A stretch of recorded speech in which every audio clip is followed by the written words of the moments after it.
जनक जी और सबको तो बुलाया है जनक जी, लेकिन अवध में पत्रिका नहीं भेजे। ध्यान से सुनेगा, महाराज ने सबको बुलाया लेकिन अयोध्या से किसी को नहीं बुलाया।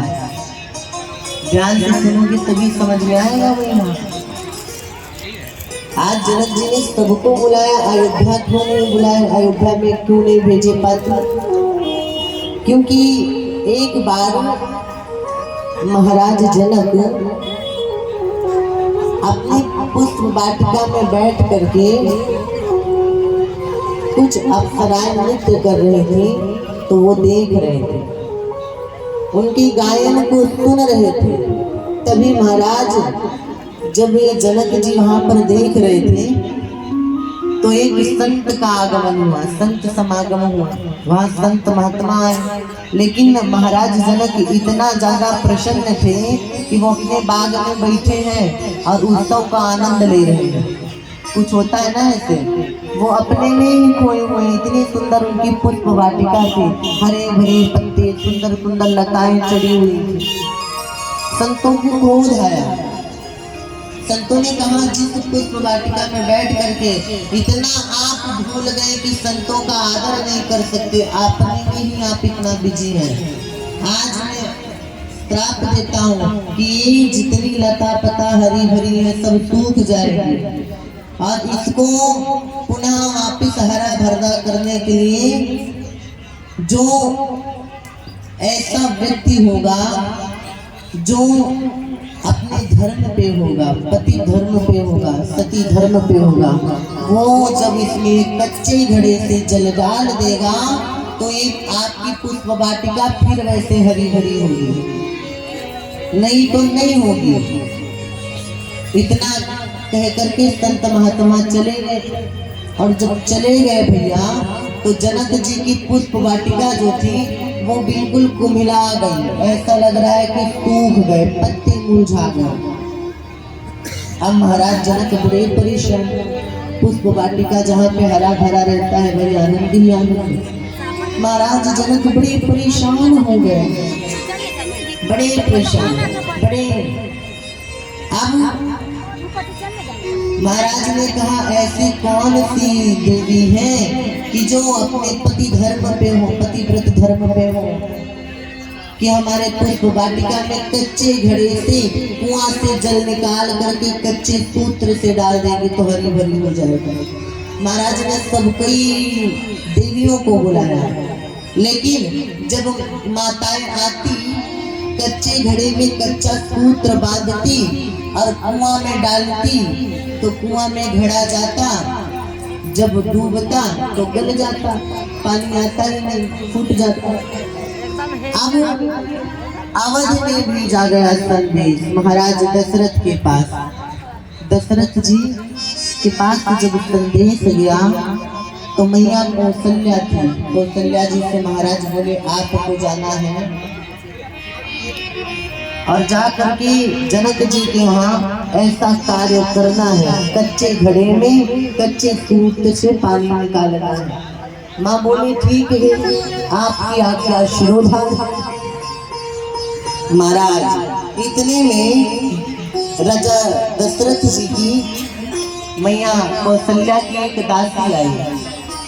दासी ने कहा कि अरे महारानी आप तैयार हो रही हैं? कौशल्या ने कहा, हाँ। कहीं जा रही हैं क्या? हाँ जा रही हूँ। राजा जनक की पुष्प वाटिका सूख गई है और उन्होंने प्रण लिया है कि कच्चे घड़े से कच्चे सूत्र से कच्चे घड़े को बांध करके कुआं से जल निकाल करके जो डाल देगा फिर से पुष्प वाटिका हरी भरी हो जाएगी, वही जा रही हूँ। महाराज दासी कहती, इतने से काम के लिए आप जाओगे, आप कष्ट करोगे। कौशल्या जी ने कहा, तो क्या करूं? दासी ने कहा, आप रहने दो, मैं जा रही हूँ। कौशल्या जी बोली, क्या आप कर लोगी? दासी कहती है, महारानी मैं आपकी दासी हूँ, मैं क्या नहीं कर सकती, मैं जा रही हूँ, करके आऊंगी, आप परेशान मत हो, तकलीफ मत उठाओ। रथ सजा हुआ है, मंत्री गण लगे हुए हैं। अब दासी गई मेला कुचेला कपड़ा पहन के रथ पे बैठ गई, दुपटुटियां बज रही हैं, नगाड़े बज रहे हैं। दासी को रथ लेकर के आया महाराज जनक के यहाँ। जनक जी देखे भाई दासी सुंदर थी, कपड़ा ही थोड़ा गंदा था, मेला कुचेला। महाराज बोले रानी कौशल्या आ गई, आपको कोटि कोटि नमन है मेरा। दासी बोली मैं कौशल्या नहीं हूँ तो, अरे मैं कौशल्या जी की दासी हूँ। अब सब देखने लगे, चिंतित रह गए, इतनी रानी आई कोई नहीं कर पाया। दासी आई है जलदाल में। दासी बोली कहाँ है, मेरे पास टाइम नहीं है, बताओ कहाँ है आपकी वाटिका। महाराज जनक जी ले जाते हैं दासी को वाटिका में, और जब ले जाते हैं तो दासी घड़े को 3-4 बार सूत्र से बांधती है, कच्चे सूत्र से कच्चे घड़े को, और कहती है कि यदि मैं अवध में मैं जन्म ली हूँ, अवध में आई हूँ, और मैं रानी कौशल्या की दासी हूँ जो पतिव्रत धर्म पे रहती है, सत्य पे रहती है, मर्यादा पे रहती है, तो आज मेरे इस कच्चे घड़े से जल निकलेगा। इतना कह करके जय घोष करके कुआं में जैसे दासी आई और पानी खींची तो थोड़ा सा जल आया। दासी ले जाकर के पुष्प वाटिका में जल को छिड़काव कर दिया, पुष्प वाटिका हरी भरी हो गई। बोली कौशल्या महारानी की जय। महाराज आज कौशल्या जी का नाम लेकर के जय घोष कर करके दासी डालते हैं, फिर से पुष्प वाटिका हरी भरी हो गई। आज वही राजा जनक सबको पत्रिका भेजे, लेकिन अवध में नहीं भेजे। क्यों पता है? क्योंकि अवध में इसलिए नहीं भेजे कि एक बार पत्रिका भेजे तो दासी आई, जो रानी का काम था दासी करके चली गई। और धनुष खंडन के लिए, भंजन के लिए अगर मैं पत्रिका भेज दूं और अवध से कोई नौकर चाकर आ गए महाराज के तोड़ देंगे तो हमारे सियाजू का विवाह करना पड़ेगा, इसलिए बुलाए ही नहीं। राम लक्ष्मण को लेकर के मुनिराज चल दिए हैं, और राम लक्ष्मण को लेकर के जब चल दिए हैं तो बड़ा सुंदर भाव आता है। आइए 2 पंक्ति गुनगुनाते हैं। अरे लागल जनकपुर में मेला, मोरा मनवा करेला। लागल जनकपुर में मेला, मोर मनवा करेला। मनवा करेला मोरा मनवा करेला, मनवा करेला मोरा मनवा करेला। आप लोग का मन नहीं कर रहा है मेला देखने के लिए? मीना बाजार तो लगी है। अगर मेला देखना चाहते हो तो हाथ खड़े करो और बोलो क्या? लागल जनकपुर में मेला, देखे मोरा मनवा करेला। लागल जनकपुर में मेला, देखे मोरा मनवा करेला। जनकपुर में मेला, देखे मोरा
दुई चेला देखे के मोरा मनवा करेला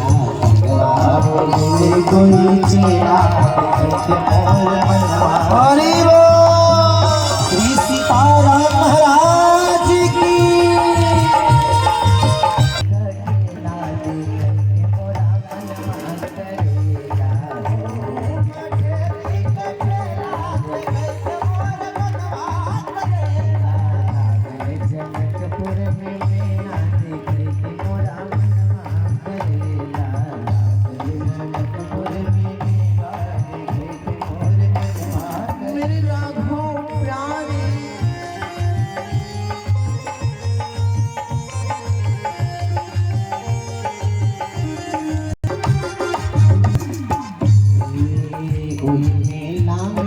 लक्ष्मण आए वही राम राम लक्ष्मण आए वही में राम राम लक्ष्मण आए वही राम राम लक्ष्मण आए वही गवन ठेली का ठेला जिसे के मोर चेला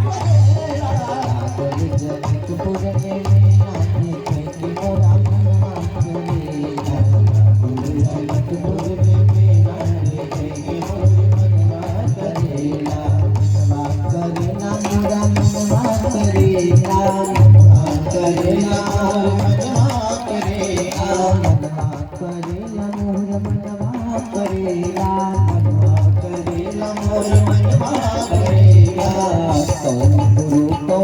चेला देखे के मोरा करेला पूरा मेला देखे के मोरा करेला पूरा मेला देखे के मोरा करेला पूरा मेला देखे के मोरा करेला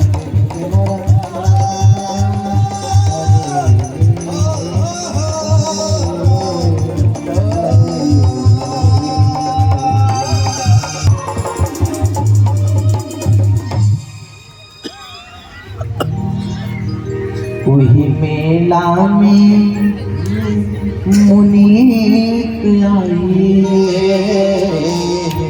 संगवा में दुई गो चेला देखई के मोर नवा करे महाराज आज जनकपुर में मेला लग गया है। क्यों पता है? दूर दूर से राजागढ़ आए हैं, दूर दूर से संतगढ़ आए हैं। क्यों पता है? क्योंकि महाराज ने जो ऐलान किया है उसी के लिए सब मिथिला की ओर प्रस्थान करेंगे। आज भी आप मिथिला जाओगे ना, जैसे हम लोग गए थे, तो आज भी वहाँ दही चूड़ा खिलाते हैं। क्या? दही और चूड़ा। थाली में खूब सारा चूड़ा दे देंगे और दही दे देंगे।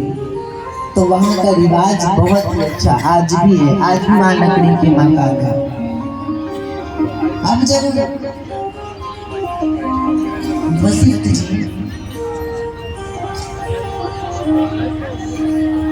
महाराज दशरथ को पहले ही समझा दिया कि दोगे तो 4 आएंगे, और आज वो दिन आ चुका है। विश्वामित्र जी राम लक्ष्मण को जब लेकर के आए ना, तो सब देखने लगे, एक टक लख रहे हैं, कितने सुंदर हैं, इनके नेत्र कितने अच्छे, इनके अधर कितने अच्छे, इनके कपोल कितने अच्छे, इनकी चितवन कितनी प्यारी है। और राम लक्ष्मण को जब लेकर के गुरुदेव आए, जनक जी को मिलाते हैं, महाराज जनक बड़े प्रसन्न होते हैं। महाराज जनक सियाजू जहाँ पर रहती थी, सियाजू से प्रार्थना करते हैं कि वेदेही, जो हमारी वेदेही मैया है ना, वो प्रेम है, भक्ति है, और आज सिया जी से प्रार्थना करते हैं जनक जी कि आप हमारे कक्ष में आ जाइए, आप जहाँ पर रहते हैं यहाँ पर राम रहेंगे। क्यों पता है? क्योंकि जहाँ पर भक्ति रहती है वहीं पर भगवान रहते हैं। और आज वैदेही मैया के कक्ष में राम लक्ष्मण और मुनिराज को ठहरने की जगह दी। अब जब ठहरने के लिए जगह मिला, बड़े आदर के साथ बैठाए, और जब बैठा दिए ना महाराज तो बड़ी सुंदर बात कहते हैं। कौन? गोस्वामी बाबा कहते हैं। राम जी देखते हैं लक्ष्मण की तरफ और देख करके प्रार्थना करते हैं कि लक्ष्मण का मन है कि मैं जनकपुर जाऊं, देख करके आऊं। गुरुदेव के पास राम जी प्रार्थना करते हैं, चरणों की सेवा करते हैं, और चरणों की सेवा करके प्रार्थना करते हैं। बड़े प्रेम भाव के साथ प्रार्थना करके कहते हैं क्या? गुरुदेव से कहते हैं क्या कि नाथ लखनपुर देखन चाहे, नाथ लखनपुर देखन चाहे।